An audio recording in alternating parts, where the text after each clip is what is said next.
Shalom, selamat hari Rabu, ibu-ibu wanita Deborah yang diberkati Tuhan. Sebelumnya mari kita berdoa terlebih dulu. Bapa di surga, kami bersyukur buat kesempatan hari ini masih boleh menghampiri Tuhan untuk berbakti beribadah kepadamu. Urapi kami semua Tuhan, biar kami boleh mengerti kehendak dan rencanamu dalam hidup kami. Di dalam nama Tuhan Yesus kami sudah berdoa dan bersyukur. Amin. Sharing firman Tuhan pada hari ini saya beri tema wanita pilihan Tuhan. Kalau kita melihat di dalam silsilah Yesus Kristus di dalam Matius 1, kita membaca mulai dari nama Abraham sampai kepada Yusuf yang menjadi ayah Tuhan Yesus. Semua nama-nama itu punya kekurangannya masing-masing, tetapi juga punya kelebihannya masing-masing. Tapi meskipun ada kekurangan, banyak kekurangan, tapi merekalah yang terpilih untuk menjadi silsilah dari kelahiran Yesus Kristus, Sang Juru Selamat kita. Tuhan kita luar biasa ya, Dia bukan mencari yang sempurna, tetapi Dia memilih orang-orang yang punya kekurangan untuk dipakai menjadi silsilah di dalam kelahiran Sang Juru Selamat kita.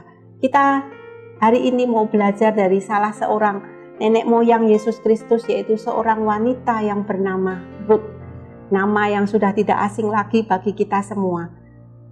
Kita juga tahu Ruth berasal dari daerah Moab. Moab adalah tempat di mana orang-orang bukan menyembah Allah Israel, tetapi menyembah dewa-dewa asing. Jadi Ruth ini dibesarkan bukan di lingkungan keluarga yang sudah menyembah Tuhan, tetapi menyembah dewa-dewa, atau mungkin bisa disebut dari keluarga kafir. Tapi bukan satu kebetulan kalau nama Ruth itu ada di dalam silsilah Tuhan Yesus Kristus. Apa yang bisa kita teladani dari pribadi seorang yang bernama Ruth? Yang pertama, Ruth mau merespon akan panggilan Tuhan. Dia mau membuka hatinya terhadap panggilan Tuhan. Hatinya peka terhadap panggilan Tuhan. Dia mau menanggapi akan panggilan Tuhan. Ada kemungkinan Ruth ini sudah mengenal Allah Israel pada waktu dia menjadi bagian dari keluarga Naomi dan Elimelech ya. Waktu itu suaminya masih hidup. Mungkin juga panggilan Tuhan sudah ada pada waktu itu. Tetapi baru pada waktu mereka, Naomi dan Ruth ini akan berpisah, Ruth ini dia merespon akan panggilan Tuhan itu di dalam hidupnya. Tuhan memang memanggil setiap manusia, tetapi Tuhan juga memberi kehendak bebas untuk memilih. Jadi Tuhan tidak memaksa, tetapi Tuhan memanggil, tapi tidak ada paksaan dari Tuhan. Dan kalau akhirnya Ruth memilih untuk menyembah Allah Israel atau Allahnya Naomi, karena dia mau merespon akan panggilan Tuhan. Dia mau membuka hatinya untuk panggilan Tuhan.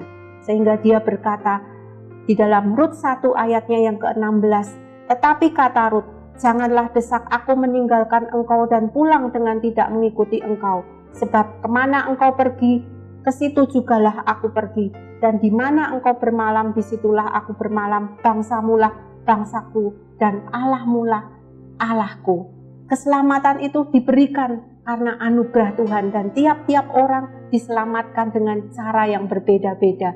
Tetapi tidak setiap orang yang diberi anugerah itu mau merespon, mau membuka hatinya. Ada yang menerima, ada yang menolak. Kita bisa teladani dari Ruth ini adalah kita semua yang sudah menerima anugerah keselamatan dan sudah memilih Yesus menjadi juru selamat pribadi kita. Tapi tentu tidak kita berhenti hanya sampai di situ. Kita masih tetap harus mengerjakan keselamatan kita. Juga tiap-tiap hari, tiap-tiap saat kita diperhadapkan dengan berbagai pilihan-pilihan di dalam hidup. Keputusan-keputusan yang kita harus ambil. Kita belajar hari ini.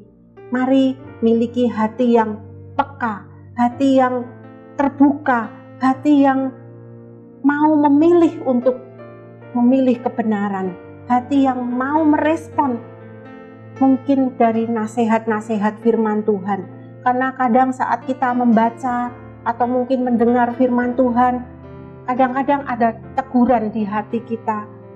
Apakah kita mau memilih untuk membuka hati, atau mungkin kita mau memilih untuk mengeraskan hati, pura-pura tidak dengar, pura-pura tidak tahu, atau mungkin kita besok-besok aja lah bertobatnya. Ibu-ibu, mari kita belajar meresponi akan nasihat Tuhan, meresponi akan apa yang mungkin kita ada kekeliruan. Kalau ada teguran dari firman Tuhan, mari kita buka hati kita. Saya memberi contoh ketika Herodes menerima nasihat dari Rasul Yohanes, dia mengeraskan hati karena dia sudah mengambil istri orang. Responnya bukan menyadari atau berbalik, bertobat. Responnya justru adalah marah, murka, dan akhirnya dia membunuh Yohanes Pembaptis. Tetapi berbeda dengan Sakeus. Sakeus juga orang yang punya kedudukan, dia juga punya jabatan, ekonominya juga bagus. Tetapi ketika Yesus menegur, dia punya sikap hati yang benar. Dia membuka hati dan dia mau berbalik dari jalan-jalannya yang salah. Ibu-ibu, saya juga punya kesaksian, saya juga pernah mengalami harus memilih membalas orang yang menyakiti saya, memfitnah saya, atau saya memaafkan. Ketika saya mulai membaca firman, saya mendengar firman, tidak lama-lama lagi saya tidak harus berpikir lama, tidak harus mengambil keputusan terlalu lama. Saya memilih nasihat firman Tuhan, yaitu mengampuni dan berdamai. Dan ketika saya memilih mengambil keputusan untuk memaafkan, mau berdamai dengan orang tersebut, hati saya merasa damai. Ibu-ibu, kita belajar pada hari ini bagaimana respon kita saat ada nasihat atau teguran yang datang. Marahkah? Tersinggungkah? Atau mungkin mutung, meninggalkan Tuhan? Mari kita miliki sikap hati yang benar, yaitu membuka hati kita, merespon kebenaran untuk kita memilih akan kebenaran itu di dalam hidup kita. Maka hati kita akan penuh dengan sukacita. Hal yang kedua yang kita bisa teladani dari seorang wanita pilihan Tuhan yang bernama Rut. Rut adalah seorang wanita yang murah hati. Di dalam Rut 2 ayat yang 18 dikatakan, diangkatnya lah itu lalu masuklah ia ke kota. Ketika mertuanya melihat apa yang dipungutnya itu, dan ketika dikeluarkannya dan diberikannya kepada mertuanya sisa yang ada setelah kenyang itu. Pada waktu itu Rut belum jadi sultan ya, kalau istilah milenial sekarang. Rut ini masih wanita yang penuh dengan perjuangan.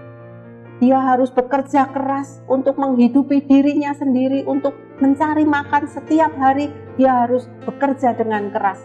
Tetapi dari kekurangannya kita melihat bahwa dia juga memperhatikan Naomi. Dia mau berbagi dengan mertuanya itu meskipun hidupnya serba kekurangan.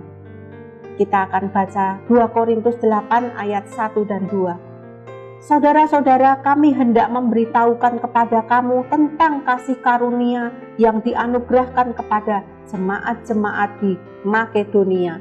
Selagi dicobai dengan berat dalam berbagai penderitaan, sukacita mereka meluap, dan meskipun mereka sangat miskin, namun mereka kaya dalam kemurahan.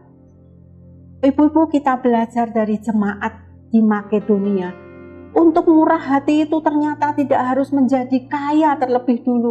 Untuk menjadi murah hati itu tidak perlu kita harus banyak uang terlebih dulu. Karena kalau ukuran kita kaya raya itu tidak ada standarnya ya. Jadi Mungkin kita punya 1 juta sudah merasa kaya. Tapi ada orang yang punya 100 miliar, dia merasa belum kaya. Kita belajar dari jemaat ini. Meskipun mereka sangat miskin, namun mereka kaya dalam kemurahan. Murah hati ini bukan tentang jumlahnya, nominalnya 10.000, 20.000, 1 juta, 2 juta. Tapi ini adalah soal hati kita yang mau berbagi dengan orang lain. Tidak mementingkan kepentingan kita sendiri, tidak mementingkan ego kita sendiri. Saya tahu banyak wanita Deborah yang sudah menjadi orang-orang yang murah hati. Terus lakukan kebaik-baik, terus lakukan kebaikan-kebaikan. Yang masih hitung-hitungan sama Tuhan, yang masih pelit sama Tuhan, mari minta anugerah Tuhan supaya kita menjadi pelaku firman seperti yang Tuhan kehendaki. Hendaklah kamu murah hati sama seperti Bapa kita murah hati. Kita belajar dari pribadi Rut yang ketiga, apa yang bisa kita teladani. Rut adalah seorang yang rajin bekerja. Di dalam Rut 2 ayat yang ke-7, tadi ia berkata, izinkanlah kiranya aku memungut dan mengumpulkan jelai dari antara berkas-berkas jelai ini di belakang penyabit-penyabit. Begitulah ia datang dan terus sibuk dari pagi sampai sekarang, dan seketika pun ia tidak berhenti. Rut adalah wanita yang rajin dan giat bekerja. Dia serius di dalam bekerja meski pekerjaannya sederhana, sangat sederhana, hanya memungut jelai, tapi dia giat dan dia bertanggung jawab dengan pekerjaannya. Seringkali rajin, sibuk, giat bekerja itu seringkali dianggap tidak rohani. Yang rohani itu yang berdoa, datang ke persekutuan, yang besuk, yang ibadah, itu yang rohani. Tidak salah ibu-ibu, kita melakukan semua itu dan harus. Tapi bukan hanya itu hal-hal yang rohani. Rajin bekerja itu juga alkitabiah karena ada ayatnya dalam firman Tuhan. Amsal 10 ayat yang keempat. Tangan yang lamban membuat miskin, tapi tangan orang rajin menjadikan kaya. Pengkhotbah 9 ayat yang ke-10. Segala sesuatu yang dijumpai tanganmu untuk dikerjakan, kerjakanlah itu sekuat tenaga. Artinya sungguh-sungguhlah, bertanggung jawablah dengan pekerjaan yang sudah dipercayakan kepada kita. Di dalam Matius 25, kalau kita membaca juga ada perumpamaan tentang hamba yang diberi 1 talenta, 2 talenta, 5 talenta, tapi yang satu tidak mengerjakan, tidak mau bekerja. Dan Tuhan bilang, campakkan dia ke dalam kegelapan yang paling gelap, karena dia jahat dan malas. Orang yang malas itu ternyata dicampakkan oleh Tuhan. Yang tidak rajin, tidak mau bekerja, firman Tuhan juga bilang, jangan makan. Ibu-ibu, rajin dan giat bekerja itu harus. Yang tidak boleh adalah rajin, sibuk, sampai melupakan Tuhan, Sang Pemberi berkat. Sampai tidak punya waktu untuk beribadah kepada Tuhan, sampai tidak punya waktu untuk bersaat teduh dengan Tuhan, sampai tidak punya waktu untuk Tuhan. Itu yang tidak boleh, itu yang keliru. Tapi kalau kita rajin bekerja di dalam pekerjaan kita, usaha kita, pelayanan kita, apa yang Tuhan sudah percayakan, mari kita kerjakan dengan rajin, dengan giat, dengan semangat, maka Tuhan pasti akan memberkati kita. 3 hal yang kita sudah pelajari dari Rut, wanita biasa yang dipilih Tuhan untuk menjadi salah seorang nenek moyang dari Yesus Kristus, Sang Juru Selamat kita. Dia bukan siapa-siapa, tetapi Tuhan membawa hidupnya untuk jadi berkat bagi banyak orang. Kalau Tuhan sudah memilih Rut untuk menjadi berkat bagi banyak orang, Tuhan juga memilih ibu-ibu dan saya untuk bisa jadi berkat dimanapun juga Tuhan tempatkan kita. Kiranya firman Tuhan hari ini memberkati kita semua, jadi berkat untuk kita semua. Mari kita berdoa. Bapa di surga, terima kasih untuk firman yang sudah kami dengar. Ajar kami untuk menjadi wanita-wanita yang menyenangkan hatimu, bisa jadi berkat bagi banyak orang dan mempermuliakan namamu. Di dalam nama Tuhan Yesus Kristus, kami sudah berdoa dan bersyukur. Haleluya. Amin.